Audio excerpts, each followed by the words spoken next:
Hello, everybody. It must be the beginning of July because here we are for the monthly episode of Maw of Mike, starring me, Mr. Michael Curtis, Director of Product Development for Dungeon Crawl Classics for Goodman Games.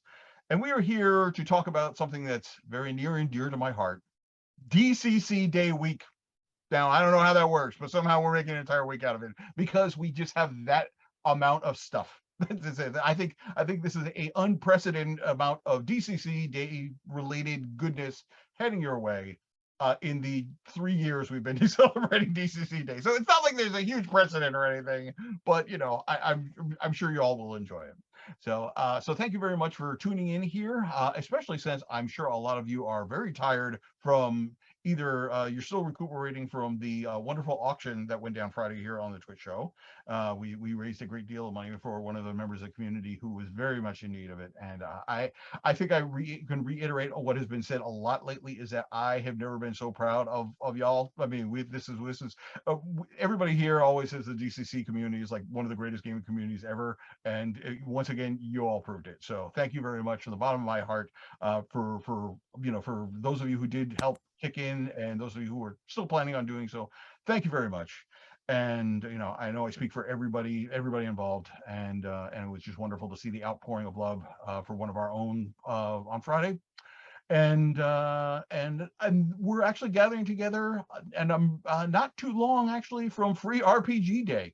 So I mean, so this is there's been a bunch of goodness happening lately, and I'm glad you're all all part of it. I hope you're for those of you who missed it, Noble Knight Games is now kind of opening the vault, so some of the free RPG stuff is going out there, available with a purchase. So if you missed out and are looking to get some, that's one way to get it. I will reiterate that Goodman Games will be selling the stuff that we have left over once we there's a certain time limit that we have to wait on, but once that is it will be available for the web store. I do not know how much remains of everything, so so just keep that in mind. So announcements will come when Free RPG Day stuff is available, but so when you hear about it, get ready, get there, click, refresh, get ready to do that. Bring the server down. Don't bring the server down. I didn't say that. So that people get mad at me. So we are going to dig into DCC Day stuff today, and I have a lot of special guests coming in. We have a cram show. The last 2 weeks, there wasn't a lot. There was stuff going on, but we didn't feel like we made a full hour. This week we definitely will, which is kind of good because I'm going to give you the heads up. There will not be a Maw of Mike next month. And that's not because I'm getting tired. That's simply because next month, at the beginning of August, we will be in Indiana. We will be in Indianapolis for Gen Con, and it will see the return of something many of you remember. It's called What's New with Goodman Games. So basically, we'll be covering the same ground there. We'll be streaming that seminar live. So there's no real sense of to come on and talk about it because you all hear it anyway. And the week after Gen Con, I'm going on vacation, so I'm not doing this show. I need a nap, basically. So we're skipping August, but you will not be suffering from any information about what's happening with MCC, DCC, everything under the big tent that we call the Dungeon Crawl Classics and the extended family. So that's it. That's the kind of the intro for it. Now I'm going to go around to the back and see who's in the green room and get ready to drag them out. So we will be back momentarily with my first guests. So stick around and see you in a few.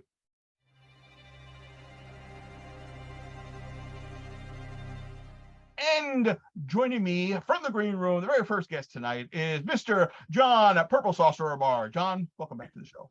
Hey, thanks so much for having me. This is such a cool pleasure.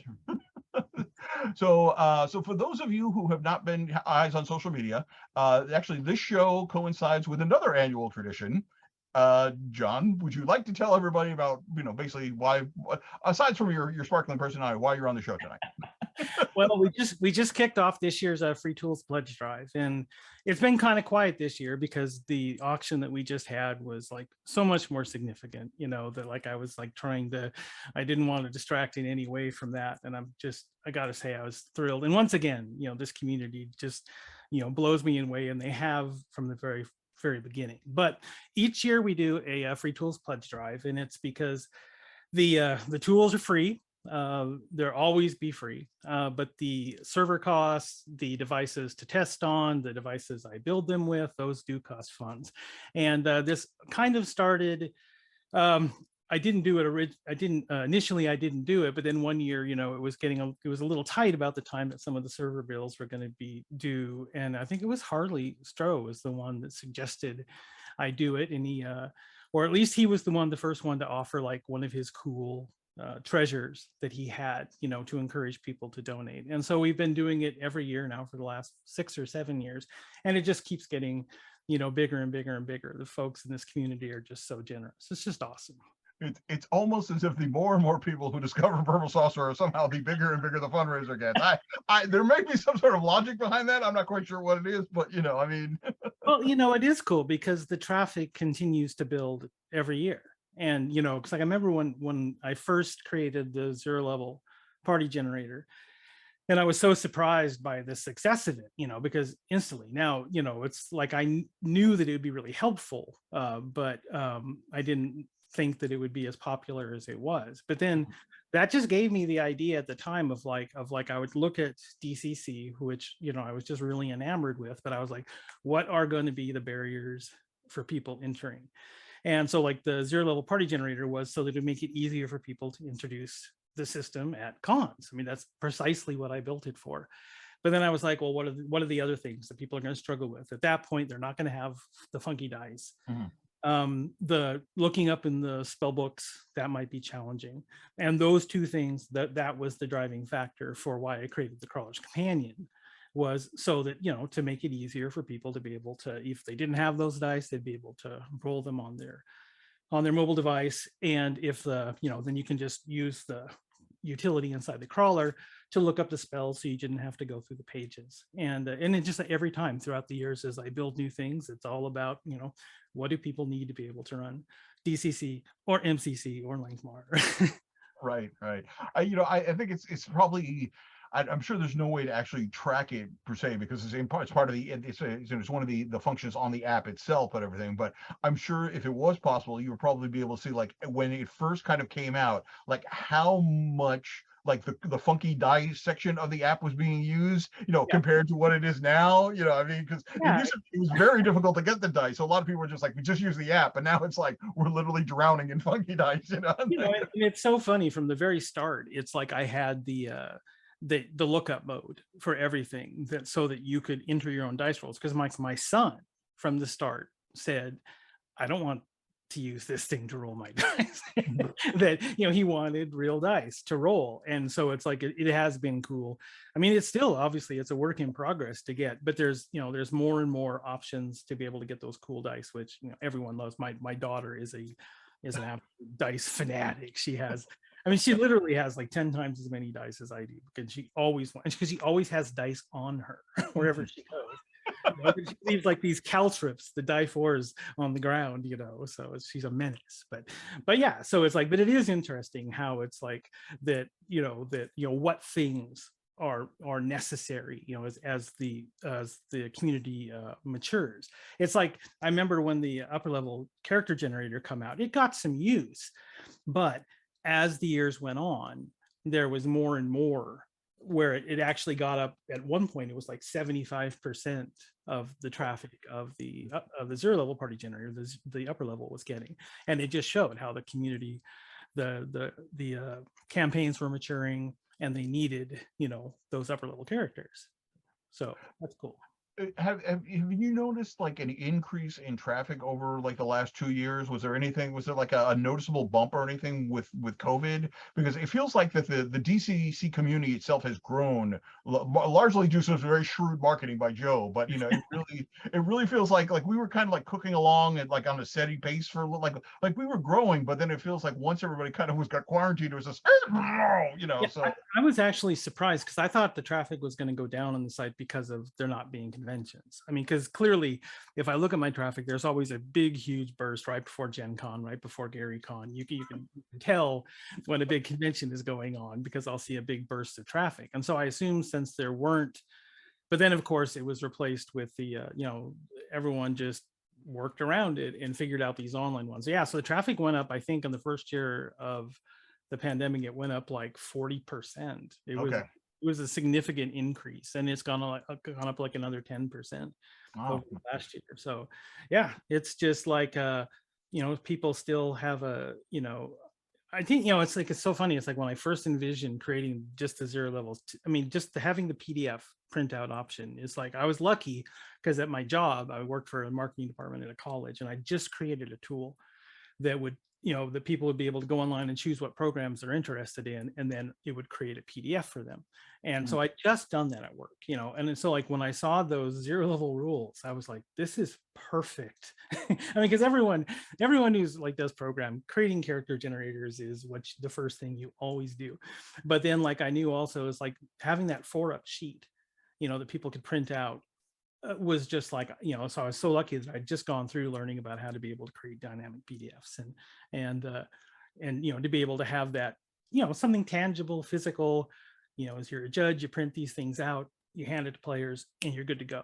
And I just think, so it's like, and I've been surprised because people still, they find a utility in that, even when they're doing their games online, they just print, send them the sheets, they can print them out at home, whatever. Very much so. It's Yeah. cool.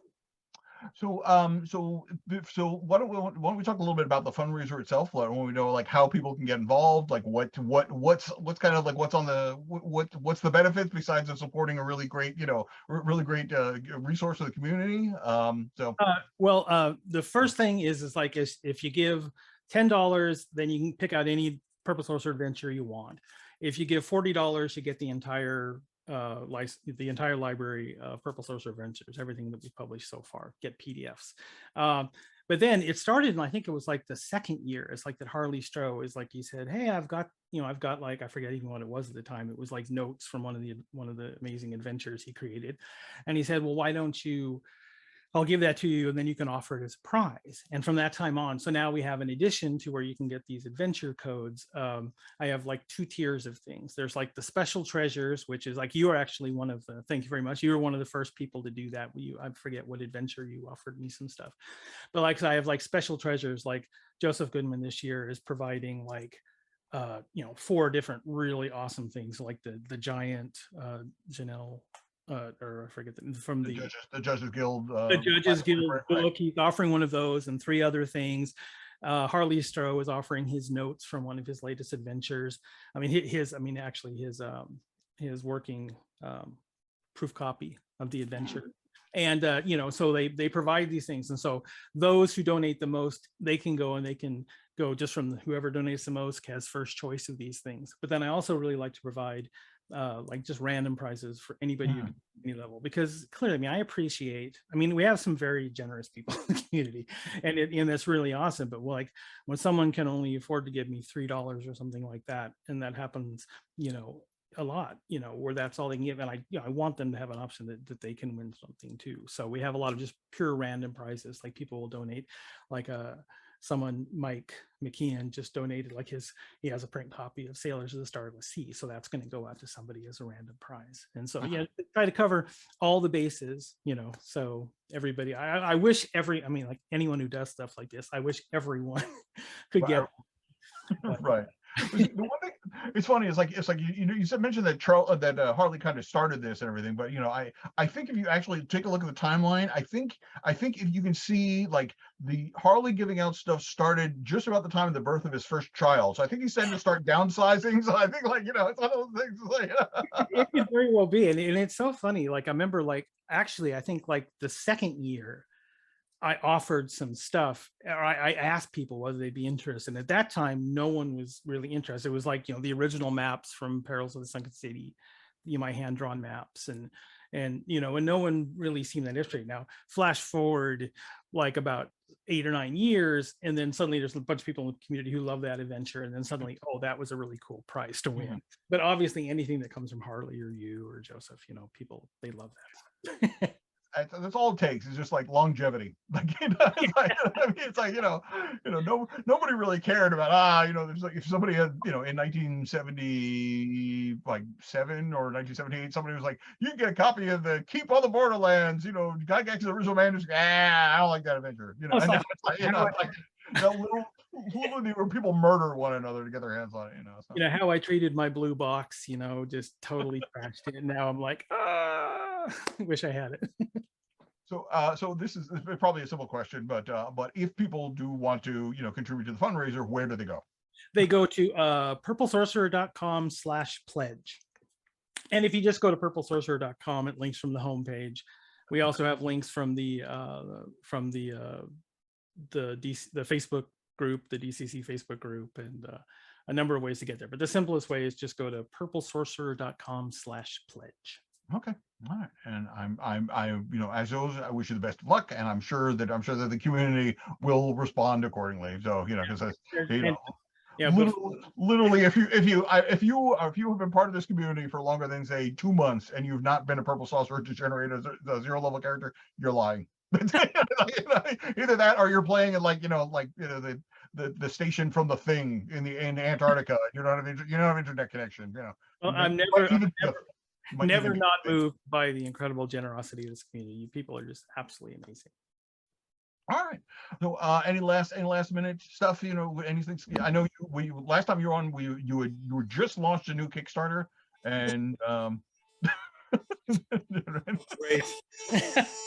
My guitar's gone nuts. Things I did not expect to hear today. I was gonna play the guitar to go out, but it just went berserk. They can't be constrained. Okay. So, but the Kickstarter is the Kickstarter. Last time you were on, we just launched that. Just launched the Kickstarter, and things things are kind of wrapping up on that about now. Yes, we're about to get the special cover from Peter Mullen, and then it's just Ben and I just finishing up the documents. It'll be ready to go in September. Okay. Any hints about anything which might be on the other far side of the Kickstarter, or we just haven't got there yet? Well, as soon as they're done with that, then we'll be getting on stage 2 of Ben's Jungle Adventure. Okay. Yeah. All right.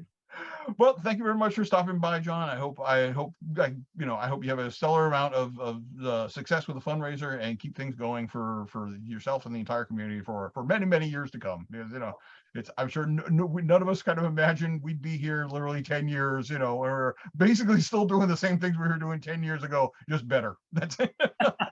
Well, thanks so much for having me on. All right. We'll be right back with my next bevy of guests, everybody. So stick around. All right. Hey everybody, we are back, and joining me are 2 people who I'm sure you've seen around here before, and a new guest joining us for the first time. So everybody give me a warm welcome to for my partner in crime on Keep Crawling, Mr. Brendan LaSalle, Marzio Mushedri, who's returning to us once again, and our newcomer, Mr. Daniel Bishop. Gentlemen, welcome to the Maw of Mike. Thank you. Thanks. Howdy, thanks so much for having us. Nice. Yeah. Always a pleasure to hang out with you guys. So in case the viewing audience hasn't figured it out, all 3 of you are involved with actually more than one thing which is going to be coming out for DCC Day in just a few more days. So in case you have not been following along at home, this year we'll see 3 releases, three publication releases. There is of course going to be the 2022 Adventure Pack, which we release every day, not every day, every year. There is going to be DCC Day number 3. And there is going to be a new thing which we're calling the Book of Fallen Gods, which is a collection of patrons, and that is going to be tied in with a new swarm of dice released from Impact Miniatures. So there's going to be a lot of stuff. So bring a big bag when you go to the store for DCC Day. So we'll kind of get things starting off with we'll start off with DCC Day, because that's with the 2022 Adventure Pack. And that is we have Brendan and Marzio, both of you 2 worked on that, and so that's actually kind of a fun one, because you get 2 adventures for the price of 1. And so what did you guys tell? We'll start with Brendan, because his is the first adventure in there, and then so for Brendan, what did you do for DCC Day the Adventure Pack 2022? So I wrote my first ever adventure for the Shutter Mountain setting, your setting, which I'm absolutely in love with. I enjoy it so much. It's a 2nd level adventure called The Incident at Toad Fork. which tells the story of starts off at the autumn harvest moon dance at that they have every year at Toad Fork, and then takes a very decidedly dangerous turn and requires the players to step in and intervene to save the lives of some young people and restore order and whatnot in the community, and to once again deal with some of the awful devils that are out there in the woods, right around the Shutter Mountains. They're there to corrupt the souls of honest men. It's that's the problem with the Shutters. There's always somebody out there. So something out there in the woods. Either Right. supernatural or preternatural or just mean. No. Mhm. So Yeah. now tell me, I think there was a quote from a playtest, if I recall this, something along the lines of like, never go to a party in the Shutter Mountains. Is this something like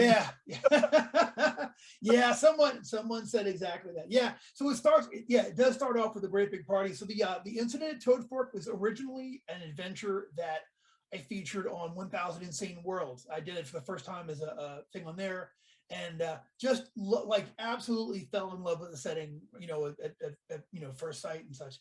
But yeah, it starts off with a fun little shindig and role playing opportunity, and then things take a turn. Let me just put it that way. As they tend to do. So As they tend to do, but I'm a huge fan of it, and it is. There's a lot of the things that I like there's a little bit of Little Abner in this, there's a little bit of Manly, his head just Manly Wade Wellman. Manly Wade, yeah, Wellman, so I hope everyone gives it a shot, and if you haven't tried the Shutter Mountain setting yet, this would be a great opportunity to start it off, and I hope you enjoy it. So speaking of things taking an unexpected turn, when you get to the middle of the 2022 Adventure Day, you make a hard left into Mutant Crawl Classics, and that's Marzio. Marzio, why don't you tell us a little bit about what you have? Oh, you mean these here, Michael? You got to know a guy who knows a guy to get these early. But lucky for everyone, you'll get them on Saturday. But the adventure I'm writing is my first ever MCC adventure. It's called The Last Life Guardian. And basically what happens is rumors arise of a pure strain human wizard that's being kept prisoner by these savage mutants in a time-ravaged structure of the Ancient Ones. And this wizard is rumored to have the ability to bring back the dead and heal people. So the village rememberers decree that it must be none other than a member of a fabled order known as the Life Guardians that dates back to before the disaster.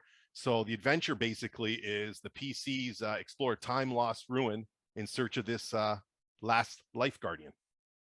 And let me guess, things take a turn. Right? Things take a turn immediately upon entering the adventure area locale. So it wouldn't be an adventure if things went exactly. Exactly. I mean, that's pretty much baked in, just the fact you have players running it. But right. It's just always good to have one in there just in case. Yeah. So this was a fun one. That I asked Marzio, do you want to do an MCC one? He was, I'll take a crack at it. And you produce one thing. I was like, what? That's an interesting setting for an MCC. Now we don't want to ruin anything. Yeah, we don't want to ruin anything. But it was just like, hey, that's a good one. I think it will kind of be a memorable one. It was like once people are like, all right, wait a minute, I figured out where we are. So. Yeah. Bonus points to if anybody figures out where I got the map from. So, it might be familiar to some. We'll see.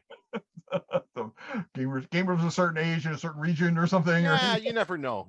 I always take my maps from real world places. So we'll see what happens here. It's heavily augmented, but we'll see if somebody recognizes it. No one has recognized the map in the the Veiled Vaults yet, but that's another one that someone might figure out. It's my high school. Yeah. No. Well, all right. So that's the first release that we have coming out, and so coming out after that is DCC Day number 3. And Daniel, that is your baby. So would you like to talk a little bit about what DCC Day 3 is? And I've neglected to bring up the name, which is the awesome name of Chanters in the Dark. So what's a bit about that, Daniel? I can show up because of the background. But that is an adventure that is designed to be played directly after Sailors on the Starless Sea, and things take a turn. You thought it was all. You thought it was all smooth sailing after sailing. Hey, Sailors in the Starless Sea, we're all good, but Yeah, of course not. But there is a lost city of beastmen who are not immediately antagonists. There is some Errol Otis inspired content, particularly his illustrations that he did in the Deities and Demigods first edition. And definitely took some inspiration from there.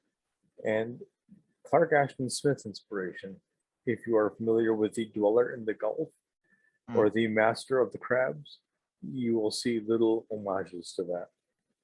And that's what we love here at DCC. We love a good homage, So, and one of the things I like about this is since it can be played directly as an immediate follow-up to Sailors on the Starless Sea, you might be in a situation where the players have just accumulated literally their 10 experience points. They are ready to level up. And as written, Sailors on the Starless Sea. Spoilers, you're kind of swept off into potentially to another situation where a lot of judges were like, well, then you make it back to town. But this one, you find yourself almost immediately into more shenanigans. Yes. And you have kind of incorporated into ways to kind of make that leap into we were 0 level characters and we're in shenanigans, and because of shenanigans. Well, yeah, a partial leap to begin with, and then ways to narratively and mechanically change your character from 0 to first level without it seeming like, oh my God, where did this suddenly come from? Mm-hmm. Yeah, and I think that's a great thing, because I know especially a lot of like first time people coming to DCC kind of struggle with that, especially if I mean, the way when I run a funnel, you always level up after it.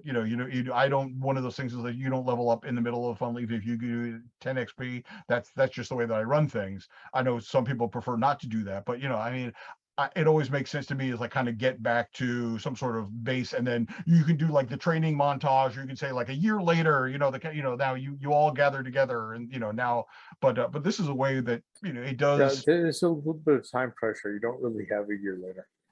Yeah. No. If you wait for a year, you're probably not ever getting out. So especially since you just dealt with a lot of beastmen, and then now you got more beastmen and more situation, and you're like, I really just want to go somewhere where there's not beastmen. And after you get done with this, hopefully you can, but maybe not. well, things I'm sure will take a turn. So Several. Maybe make another turn. So that, I mean, so right there we have a bevy of stuff, right? And we have 3 adventures for you to fill your DCC day, but as I said, which we've got actually more stuff in line too, and that is something that all 3 of you gentlemen worked on. I also did some writing on it, believe it or not. I found some time to do that, and Bob Brinkman, who is not joining us tonight because we ran out of windows, literally, and we couldn't fit one more person on the show, so we had to start with he also contributed to that, and that is the Book of Fallen Gods. So I can say where that came from, because that was my idea, basically. It's like, so so Joe, we've been talking about it, so we were going to have more dice coming out, and we said, all right, it's like, I said, what if we do something that's like tied into the dice? And in the back of my head, I was, of course, thinking, I was like, at the DCC, like we've got a lot of gods, we got a lot of supernatural patrons and stuff like that. So this was kind of like inspired by Neil Gaiman, kind of like the endless, like there's like, kind of like not so much gods, but more like kind of, fundamental forces of the universe. So I kind of put together this pantheon, and we kind of tied it into the basically into the dice. And then I just came up with a couple of concepts, and I threw it out to the writers and said, do any of these things, strike your fancy?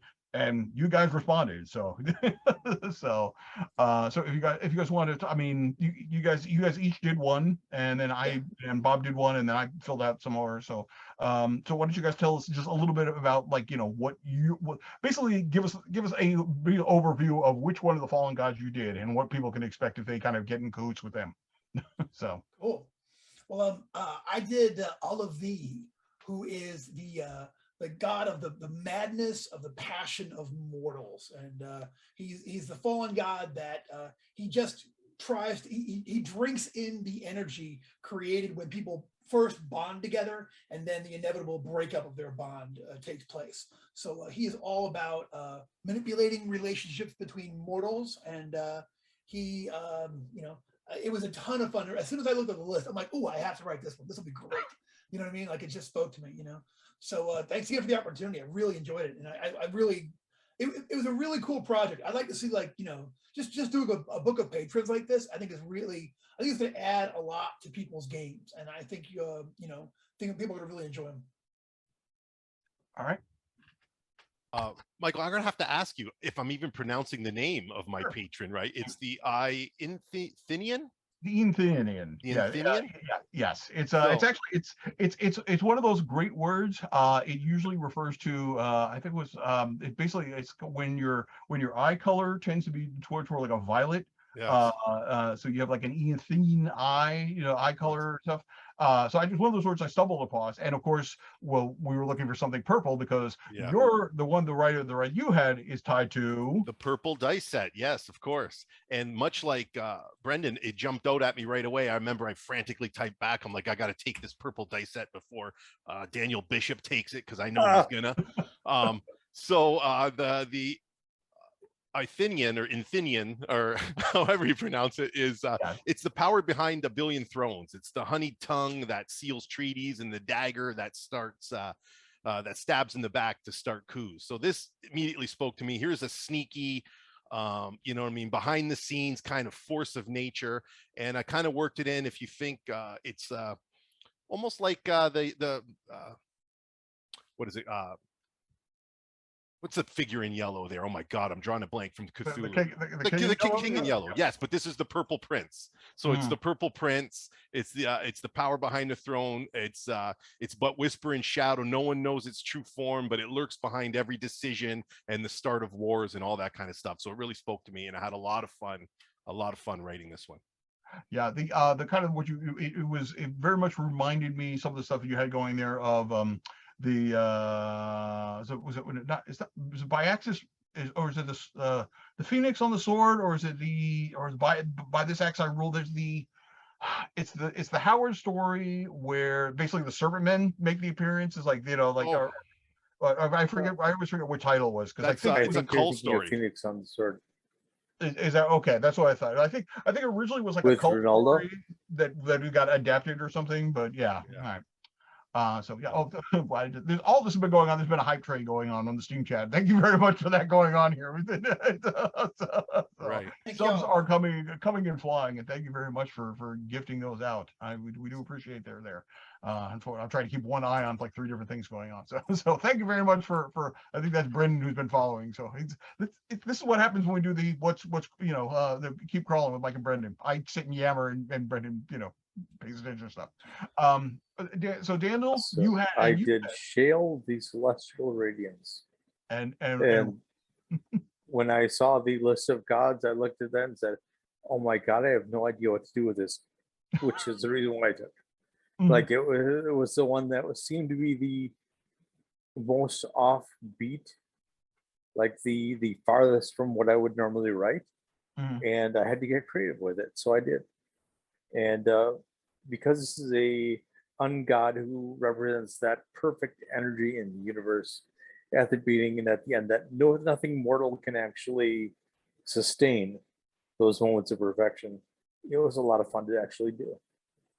Oh, and you did an incredible job. All 3 of you guys did an incredible job. Bob, who did Char the Eternal Night, who's basically like entropy and nihilism kind of embodiment, and I did Ivy Eel, who's basically kind of rampant growth, the kind of a nature god, but at the same time can literally decide that your spark of life, you're not using it, could be used somewhere else to like birth a star or something.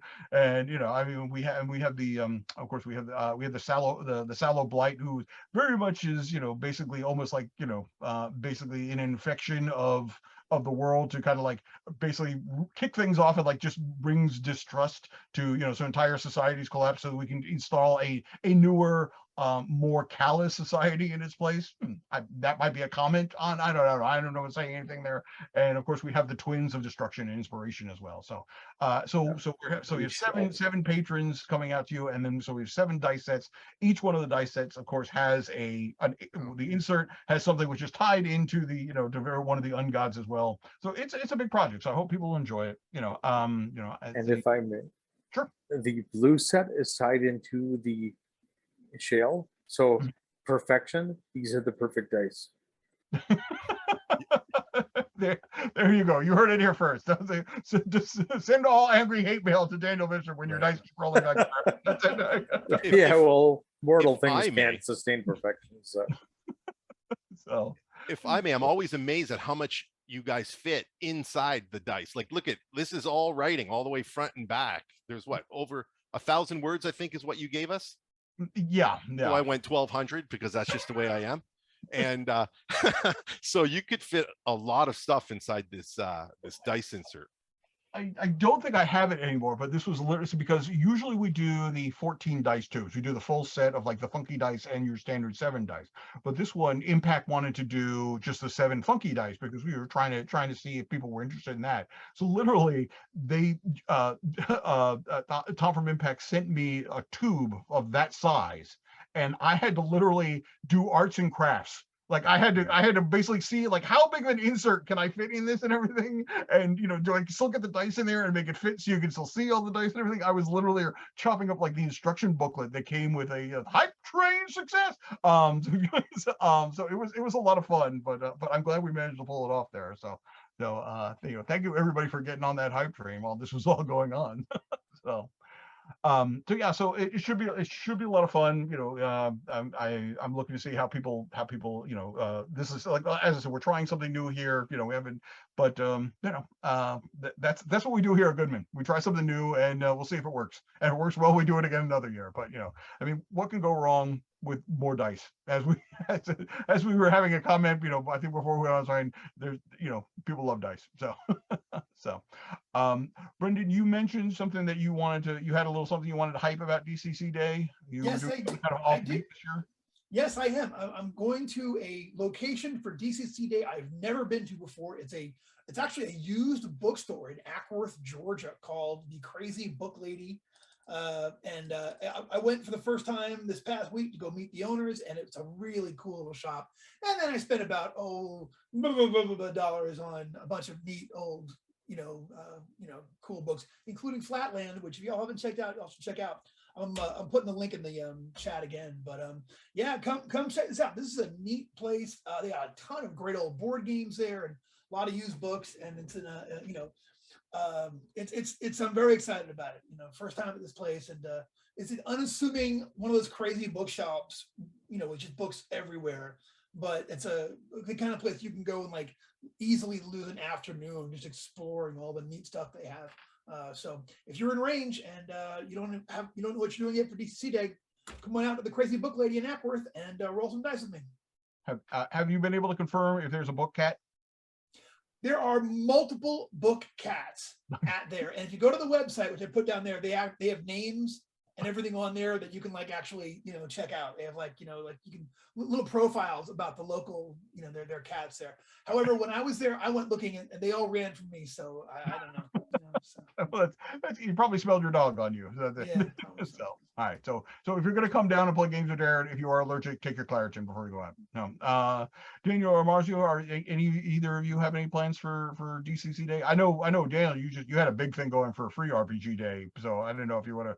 I am doing DCC Day as well. I've got a tournament funnel for the beginning of the day at 11, 2 hours, and $175 gift things for the store as prizes. Following lunch, then I am doing Chanters in the Dark. That will be at the Sword and Board in Toronto, off of Brock Street and Bloor. So right. If you are in that area and you've got nothing to do, I'm bribing you. when you can't offer bookstore cats, hard cash is the next best alternative. Yes, they have no cats, sir. Okay. That you know of. So That's fair, but I think I'd know by now.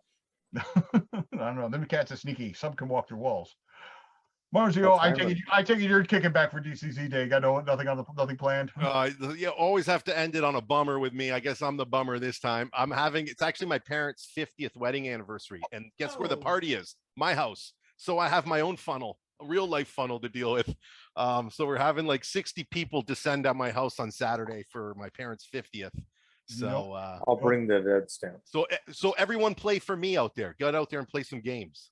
You know what the 50th anniversary is.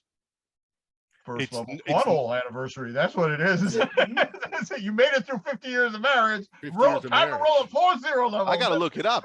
Is it the Onyx Jubilee? Not yet. What is it? What kind of Jubilee are we at 50? I'll write an adventure by the end of the day. All right. Well, gentlemen, thank you very much for coming on the show and talking about it. I hope we've kind of whetted your appetite for DCC Day. The pre-gens for the characters for all three of the adventures are available on the website right now.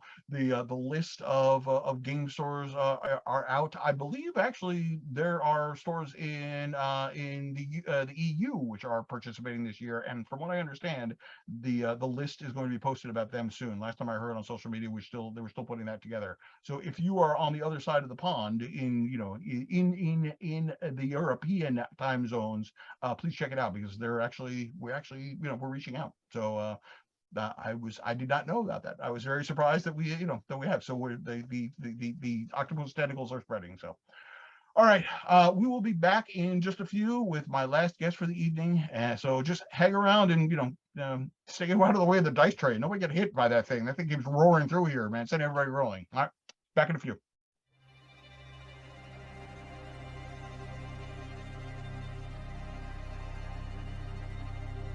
Hey everybody! I hope you had enough. I hope you had a nice little break because here I am back, and joining me is Mr. Mark Bruner. Mark, welcome to the show. It's your first time in the show. Thank you very much for coming on. Yeah, thank you very much for having me. No, I appreciate you making time out of your busy schedule. Because not only do you have real life duties, it feels like it feels like Dying Earth is eating up as much more of your life than my life. And I just eaten up a lot of my life in the last couple months. So. Yeah, it's actually fun that I can talk about something not Dying Earth, for the first time in about a year. So I remember what that was like with Lankbar. That's why I was so glad when we wrapped up things about Lankbar and they were this Dying Earth was just getting announced. I was so it's your show now. I'm going to sit here and nap for about 2 years, and then come back strong. So but although Dying Earth, actually Dying Earth is moving on. We'll talk about that before the show is over here. But that is not why you're here. You were here because, as we mentioned when Marzio was on the show for the first time, now that DCC 100 got funded, we're moving forward. So Marzio just did DCC 101. So we have DCC 102, and that was written by you, Mark. And that is what I don't mean to surprise you with that, but you did write that one. It's all a blur. Why don't you tell people what the title of that one is, and let's talk about that one a little bit. Yeah, it's DCC 102, Dweller Between the Worlds.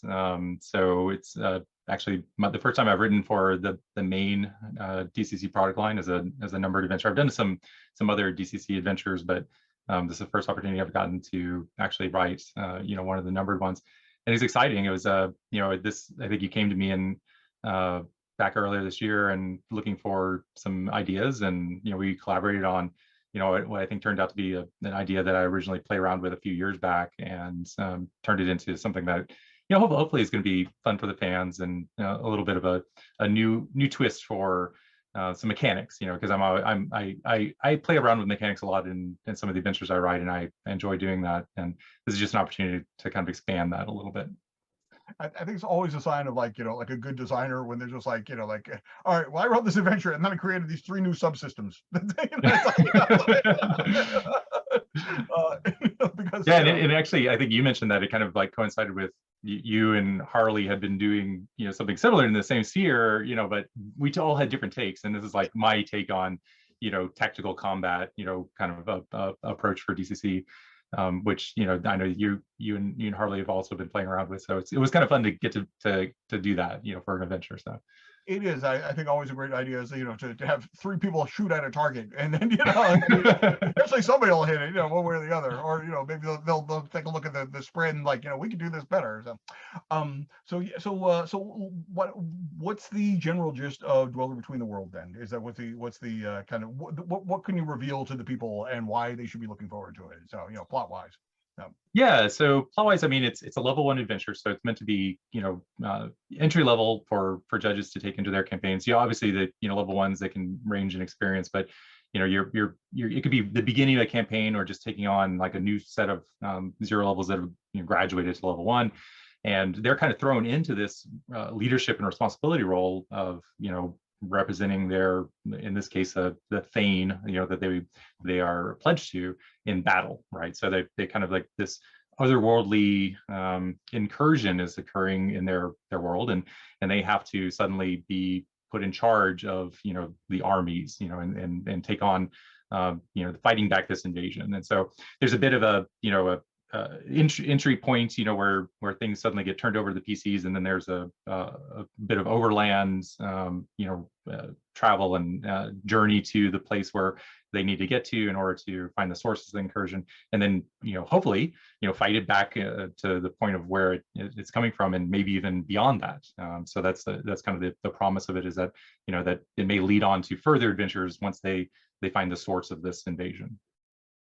I liked when you kind of told me what the premise was to it very much, because it reminded me on some level of basically the same design philosophy that was behind Intrigue in the Court of Chaos, which is what Joe originally pitched the idea is like, I want to do a first level adventure which has like extra plain old travel or anything, but in your adventure is like we have a first level adventure where you're literally commanding like portions of an army, and that's very much in that the DCC vein of like, don't wait around for the neat stuff. It's just like don't be killing rats and kobolds at first level in the dungeon. When you could be going to other planes or leading an army against an incursion from from elsewhere and all the rest of that stuff. So I think you hit the target straight on. Going back to our marksmanship, the metaphor just a few moments ago.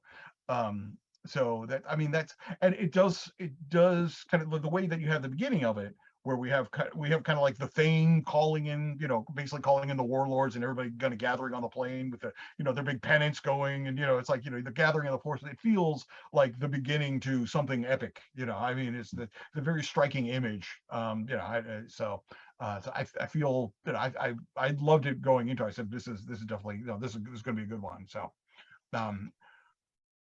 But the quality of like trying to make because Intrigue is one of those adventures I love, and that you stretch to the PCs beyond themselves, but trying to fit that all within like a single adventure module and make it feel epic. I think that's always a challenge, to keep within those constraints, but it's a fun challenge too, right? Because you are trying to like not only stretch the boundaries of like what the preconceived notions of what a level of adventure is, but also tell a big story, out of it. So I tried to do that. We'll see if it if it's successful. But yeah, certainly was I had a good time writing it. So yeah, and you succeeded well with it. So I think this is going to be another fun one. I think because with when there's like there's the mass combat element. There's this, I don't want to harp too much on mass combat, but that obviously that's as we were talking about, Harley's been working on like the various warlords of the Purple Planet. I've been tooling around with other stuff, and it's we come from very different. There's like different background, which is all because you kind of grew up with the Hex and Chit kind of war game, Avalon Hill and Spy and all the rest of that stuff, which I played a little bit back in the day. But I really got into it later, and I very much came in from like the miniature war game aspect, and Harley working on warlords. It's very much kind of like a war game board game stuff. So all these different ways to do a same thing. And I think it's really cool the way this is all developing with these subsystems and everything. But not to harp on that too much, because I think like the big fight in that is also very interesting. Like you think, oh, I'm commanding an army, and like that's really cool. It's like, well, wait till the end because like, just when you're adding a whole army, there's a whole nother wrinkle, which is Yeah. going on there. I mean, you have like a shifting battlefield type situation going on where things are literally moving. You're like, we're going to do that. Like, well, that's not there anymore. That kind of one of those things, right?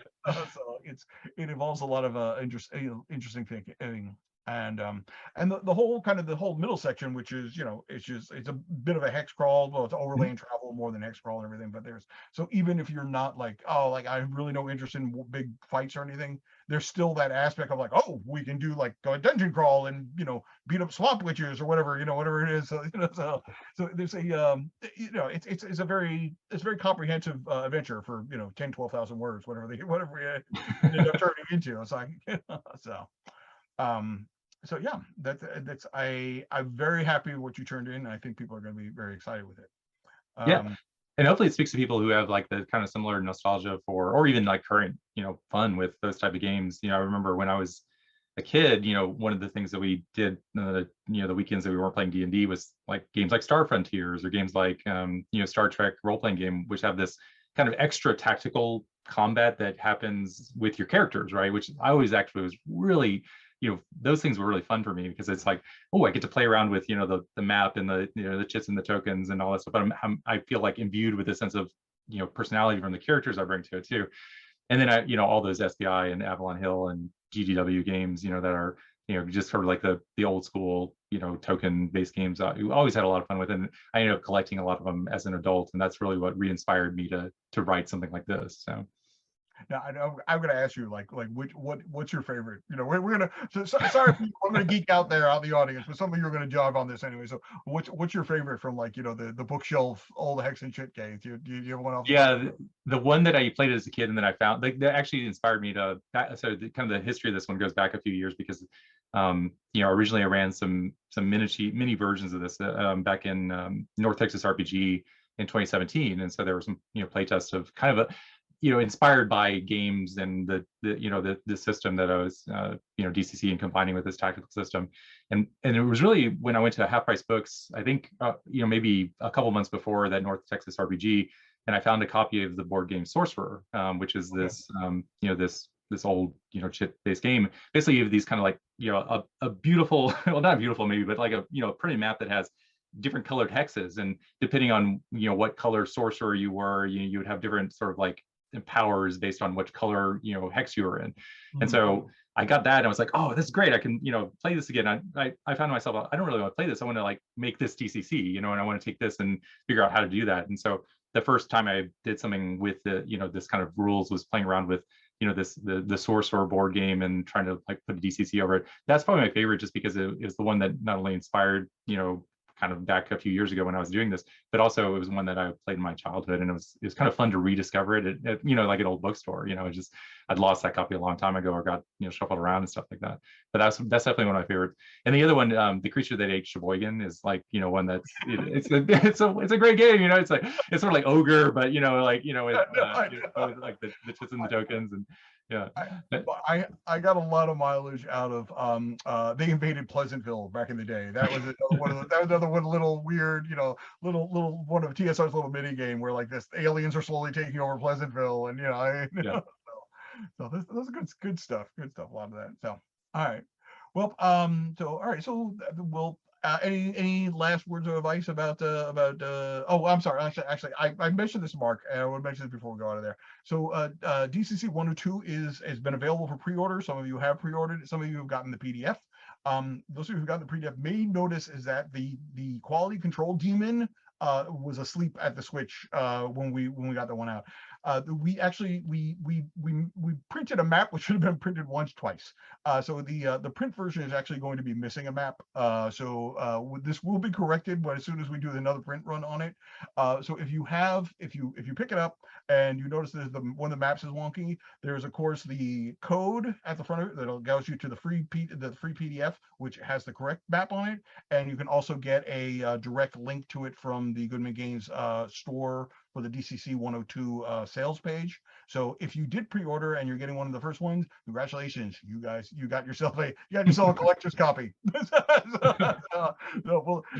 We will fix it for the second printing. So I just wanted to give you a heads up on that. If you look at saying, is there a map missing? Yes, but we're doing their best to provide it to it. Sorry about that. Okay. All right. So Mark, I'm going to let you go and not work on Dying Earth for a little while. And we'll be back with just kind of a quick update about what's going on, everybody. So just hang around and we'll be back in a couple seconds. All right. Bye. And I am back. And thank you all for tuning in. So this is the part where I kind of give you the updates of where things are right now. So as just, since Mark was just on, we alluded to Dying Earth. Those of you who back the Kickstarter, I'm sure you just recently got a bunch of PDFs to look at. As you can see, it's like things are basically ready to go to the printer at any given moment. So we're just tidying up the last few things. So I've heard a lot of great feedback. People are very happy with the adventures that they're doing and everything. So it's there. I cannot say enough about everybody who's been working on the Dying Earth line. I obviously was a latecomer to it, but under Mark's leadership, we had, I don't want to list everybody's names because I'm going to forget people, but basically most of Goodman Games had a finger in that pie getting it together, and they did a tremendous job of it. And so everybody's hopefully going to be loving it when it's actually out there, and I promise that I will make sure we don't forget any important that. So that is in the line. Of course, we've got I think trying to think, Dark Tower stuff is basically everything is basically done with editing at this point. So we're just stretch goals are kind of being tidied up now. We have art coming in, all the rest of that. So I think everything is online to be delivered for at that currently as we stand. We've got a lot of stuff going on. So keep your eyes peeled. More Kickstarters coming out in a couple months down the line. Obviously, I don't want to reveal too much because we're all going to be talking about this in less than 3 weeks in Indianapolis when we do what's new with Goodman Games. So speaking of which, that is less than 1 month. A lot of stuff. This is our first triumphant return as a company in Gen Con since 2019. We are all looking forward to it. Those of you who were at Origins and saw pictures, we're bringing a Ziggurat. We're bringing our gay game. We're bringing a Ziggurat. Okay, that's all I'm saying. They're going to have Ziggurat. The Gong will be back. The tournament will be back. We will be back. There will be a jumbo thing. We're going to have nonstop Twitch going on. Sorry, Elena. And we're going to have like our own room, and it's going to be crazy stuff. New T-shirts, new Twitch specials. We're going to be a wizard van.